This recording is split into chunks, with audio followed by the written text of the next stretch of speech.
Hello students, welcome back to Accounting 1303, Introduction to Accounting 1. My name is Mrs. Mercado, and this week we actually are not going to be covering any specific content. This is more of a reminder lecture or announcement, that way students can know what to expect during week number 8. So during week number 8 we are going to be having two major assignments, okay? I've listed the assignments here.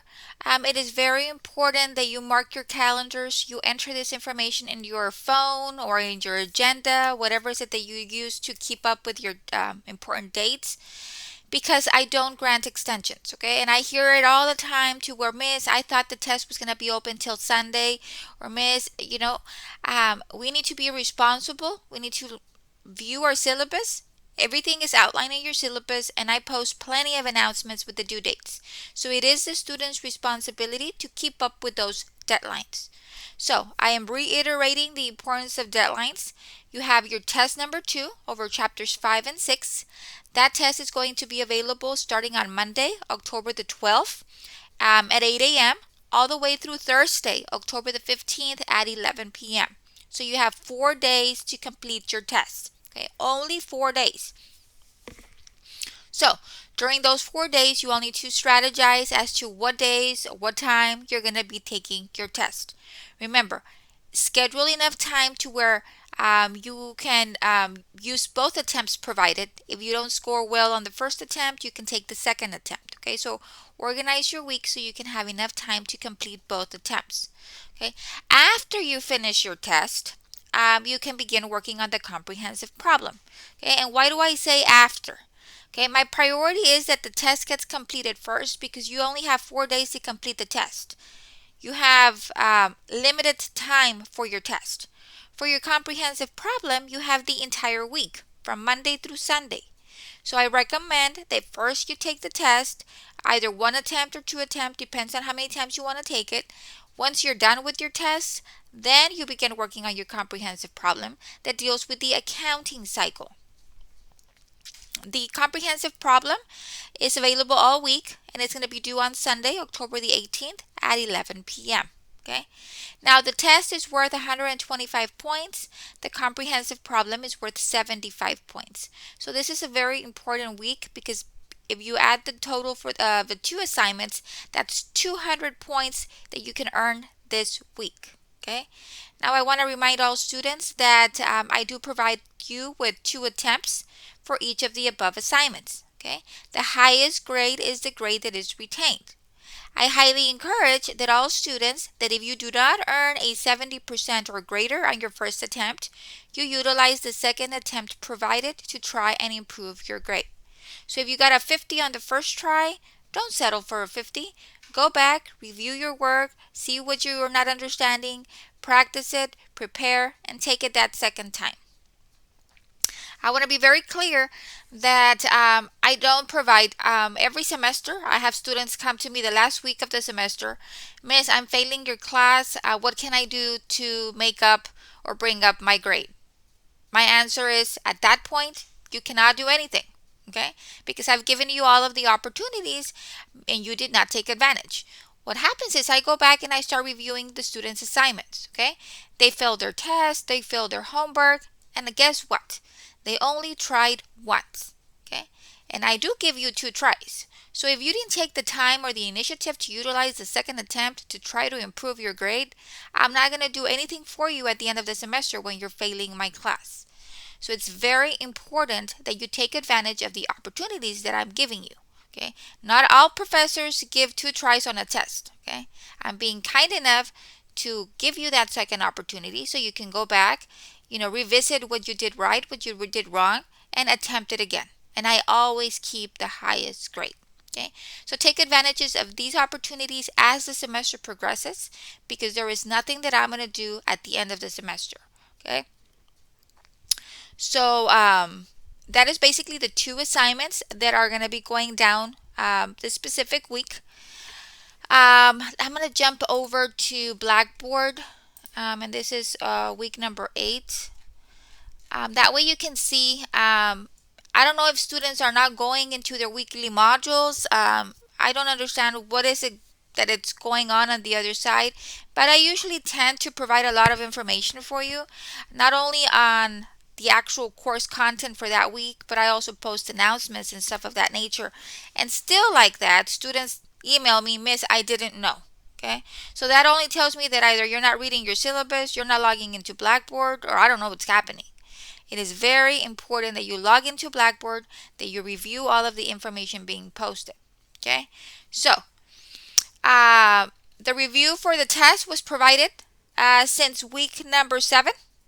That way you had 1 week before the test date, so you could go back, review your work, ask questions. This week is test week. During the test, I will not be answering any content related questions. All questions should have been answered last week. Okay? So this is basically what's going to be covered on your test. You're going to be journalizing adjusting entries. You're going to be conducting adjustments and completing a worksheet. You're going to prepare an income statement, a statement of owner's equity, a balance sheet, closing entries, and then you're going to be doing a long problem that deals with preparing financial statements using a worksheet. Okay? So all of these problems, you've attempted them in your homework. You've practiced them. That is why it's so important for you to do your homework. That way you can have material to go back and study. Okay? So those are the problems that are going to be on your test. You're also going to have a project, the comprehensive problem dealing with the accounting cycle. That's going to deal with the entire accounting cycle. Okay, now that project is broken down into 3 parts, and I'll go over that in a bit once I go into Cengage. But it's a very important project. It basically covers everything from chapter 1 through chapter 6. Okay, so it's cumulative. Okay.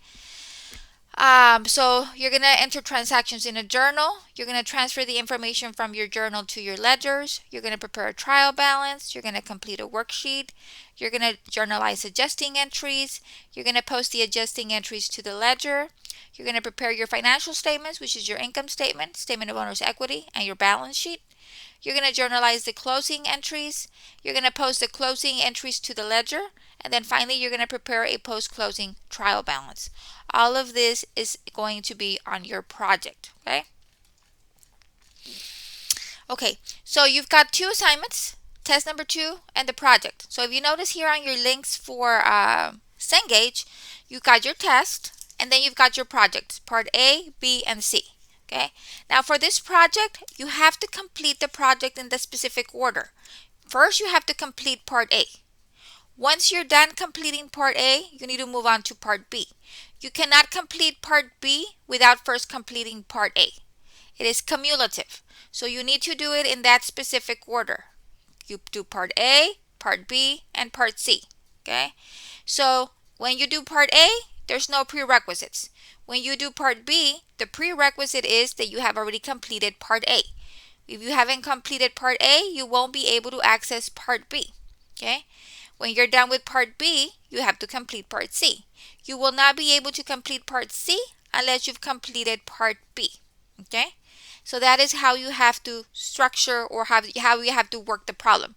First part A, then part B, then part C. That specific order. Okay? So there's 3 parts. The comprehensive accounting cycle project is worth 75 points. Each of these parts is worth 25 points. 25 points a section. Okay.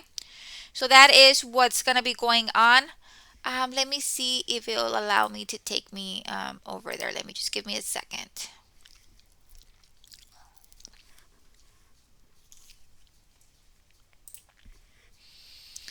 Okay.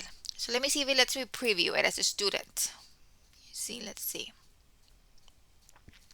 It is very important when you're working on your accounting cycle project or when you're doing your test, whatever the case might be, that you read the instructions carefully. Okay? It is very important. Sometimes I get the weirdest questions and I don't really understand what you're asking me. Everything is outlined in the instructions. Okay, so these are all of the entries that you have to record. These are the adjustments that need to be recorded, and these are the requirements down here. Okay, so all of that is included in there. You get the chart of accounts, your account descriptions, and then you start doing your journal entries right here. Okay, So this is how it's structured. You enter your journal transactions here, the date, the post reference. Here we have general journal instructions. Okay, here it's asking you how to enter, or it's explaining to you how to enter the information in your journal. Okay, it says refer to the chart of accounts for the exact wording. Okay, make sure you use the exact wording on your chart of accounts. So I highly encourage that you print out your chart of accounts so you know the exact wording, okay, of the account titles and account numbers. Okay. See now journals do not use lines for spaces or journal explanations. Okay, so no explanations are needed. Every line on a journal page is used for debit or credit entries only. Do not add explanations or skip a line between journal entries. Do not add explanations. Do not skip a line. Okay, this is a very common mistake. So make sure you read. Okay. See now journals will automatically indent a credit entry when a credit amount is entered. Okay. Read the instructions. Okay. I also want to emphasize, if you have a question, okay, I need specific information.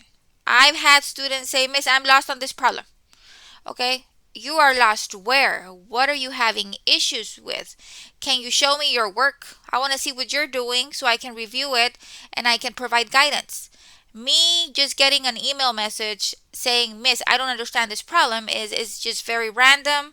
I need specifics, okay? And I need to see what you're trying to do so I can provide guidance, okay? So that is just something very important I wanted to throw out there. Be as specific as you can when you're emailing me with questions, okay? That way I can be able to address your concern, okay?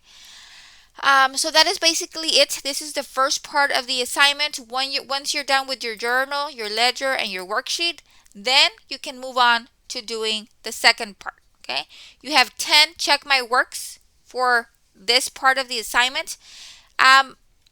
I would be very cautious with my check my works, okay? I've had students use up their check your works in the first part because they want to check their work after every single thing that they do, okay?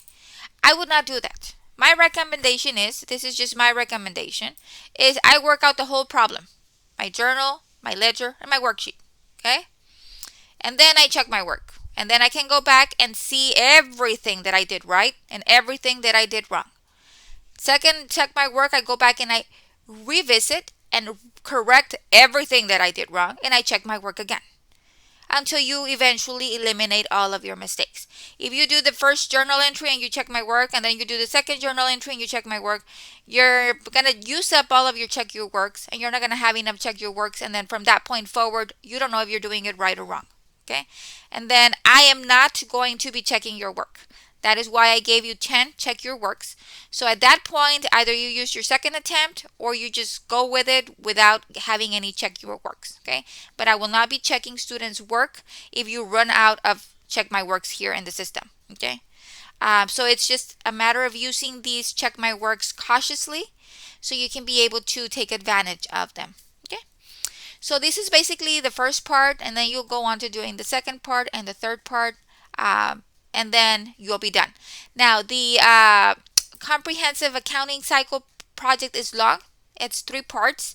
I do anticipate students spending between 4 to 8 hours working on this project, depending on how familiar you are with the accounting cycle. Okay, so make sure that you allocate sufficient time to be able to complete all 3 parts of the assignment. Okay. So that is basically it for this short lecture. I just wanted to remind you of the assignments that are due. That way I don't hear that I did not know the test was due on Thursday. Okay? It's clearly outlined here. Test number 2 is due on Thursday. Okay? So please write that down on your calendar. That way you don't miss the deadline. Okay? I want to wish you all the best of luck. I don't think you need luck. I think you're well prepared. If you've done good on your assignments and you have your, you've put your notes together, you should do wonderful on your test. I wish you the best. And if you have any questions, remember, I will not be answering content-related questions to the test. But if you need any clarification on instructions or anything of that nature, please do not hesitate to contact me. And until next week, Thank you.